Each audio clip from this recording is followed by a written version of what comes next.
Good morning students.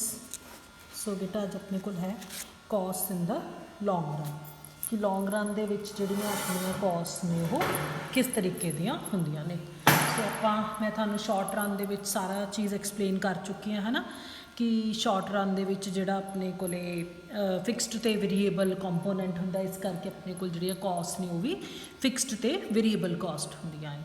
पर long run दे विच अपने कोल सारियां ही कॉस्ट की हुंदियां ने वेरीएबल हुंदियां ने। सो इस करके जिहड़ा कॉन्सैप्ट है तुहाडा लॉन्ग रन दे विच तुहाडे कोल सिर्फ जिहड़ियां कॉस्ट ने वो एक ही कॉस्ट आऊगी, long run total cost, long run average cost ते लॉन्ग रन मार्जिनल कॉस्ट। ठीक है।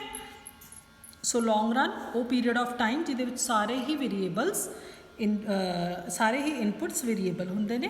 फर्म कोल सफिशिएंट टाइम हुंदा है to adjust its all inputs कि फर्म कोले सारे ही आपदे जिहड़े इनपुट्स ने उन्हां नूं एडजस्ट करन दा, उन्हां नूं देखण दा कि उन्हां दे उत्ते उहनूं किन्नी क कॉस्ट पैनी, उहदा टाइम पीरियड हुंदा है।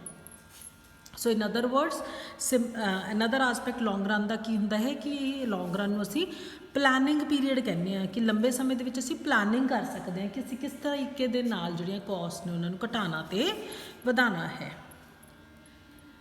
सो लॉन्ग रन वो पीरियड जदों प्रोड्यूसर्स अहेड पीरियड नूं आउण वाले समय नूं प्लैन करते हैं। काफ़ी आसपैक्ट्स ने शॉर्ट रन दे उन्हां नूं चूज़ करते हैं तो देखते हैं कि उन्हां विचों किहड़े फ्यूचर विच ऑपरेट होणगे। So in a sense long run दे विच सारियां पॉसीबल शॉर्ट रन सिचुएशनस ने जिहड़ियां हो आंदियां ने जिन्हां विचों प्रोड्यूसर कोई भी सूटेबल चूज़ कर सकता है। इन other words producer short run दे विच ऑपरेट करता है तो लॉन्ग रन दे विच काम करता है। सो शॉर्ट रन दे विच साडे कोल जिवें कि शॉर्ट रन दे विच कॉन्सैप्ट कॉस्ट दे हुंदे सी उसे तरीके दे नाल लॉन्ग रन दे विच होणगे, पर लॉन्ग रन दे विच साडे कोल सारे ही कॉन्सैप्ट टोटल से जाणगे, like long run total cost, long run average cost and long run marginal cost. ठीक है। Long run total cost in the short run साडे कोल तीन तरह दी कॉस्ट सीगियां, total fixed cost, total variable ते टोटल कॉस्ट। ठीक है। क्योंकि वेरीएबल्स जिहड़े फिक्सड ते वेरीएबल हुंदे सी, पर लॉन्ग रन दे विच सारे ही इनपुट्स वेरीएबल ने।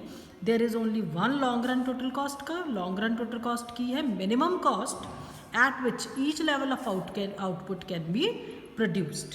ठीक है। So long run cost curve की है locus of all such points. So long run period cost curve की कहलाती है envelope of all the short period cost curves. मतलब जिहड़ी लॉन्ग रन दी कर्व है वो सारियां शॉर्ट रन कॉस्ट नूं अपने विच उहदे च इनकलूड कीतियां हुंदियां। बेटा जिवें हुण आपां देखो सिंपल है, मैं एक साल दी गल करां है ना, तो साल दे विच महीने इनकलूड ही ने ना। सो इत्थे भी असीं उही गल कह रहे हैं कि लॉन्ग पीरियड कॉस्ट कर्व की करती है इस दी एनवेलप लिफाफा है किदा शॉर्ट रन की, उस लिफाफे दे विच सारियां शॉर्ट पीरियड दी कॉस्ट कर्व्स जुड़ियां हुई ने। लिबफिस्की says long run total cost of production की है least possible cost of producing any given level of output when all inputs are variable.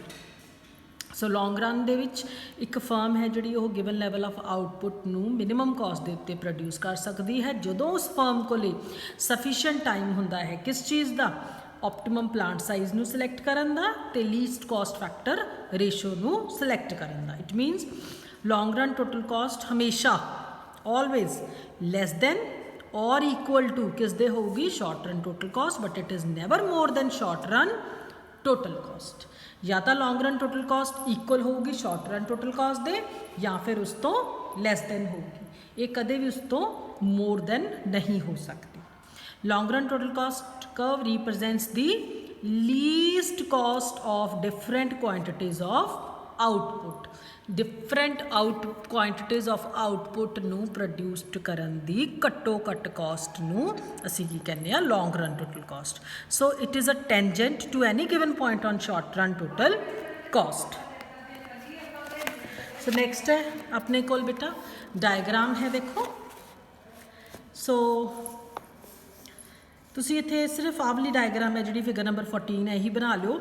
ठीक है। लॉन्ग रन टोटल कॉस्ट का इतों पहला इनक्रीज़ हो रही है, मिनिमम ते आ जाती है, फिर थोड़ा जा इनक्रीज़ करना शुरू कर दिया। तो शेप की है इनवर्स एस उल्टे एस वर्गी पुठे एस वर्गी लॉन्ग रन टोटल कॉस्ट की शेप होती है।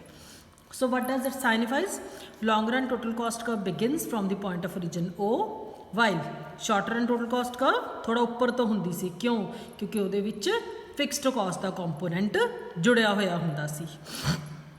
सो जदों ये 0 तो शुरू हो रही है, की शो कर रही है कि लॉन्ग रन दे विच सारियां ही कॉस्ट वेरीएबल हुंदियां ने, इस करके टोटल कॉस्ट कर्व जे असीं कुछ नहीं बनावांगे तो कॉस्ट भी 0 होणगियां।